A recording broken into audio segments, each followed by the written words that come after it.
Oddity stock analysis. This is for Thursday. Is it a buy or not? Watch this 1 minute video till the end to find out. Oddity Tech stock is absolutely kind of flat today, so not much movement. But before all that, you know, the price is already pumping up here.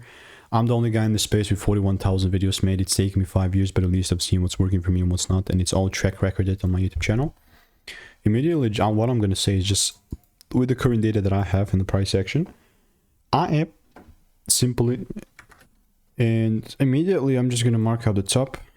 Not in a way where I'm, you know, just going to randomly buy, but I'm actually a very big fan of this. Like, let's mark up this.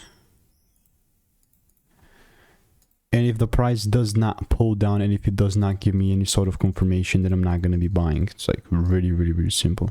So we'll continue to keep you updated. Like, last thing I'm doing here is sitting and forcing trades. So if you don't want to learn how to make 5-10K per month trading, then just click the first link in the description and get my free emails.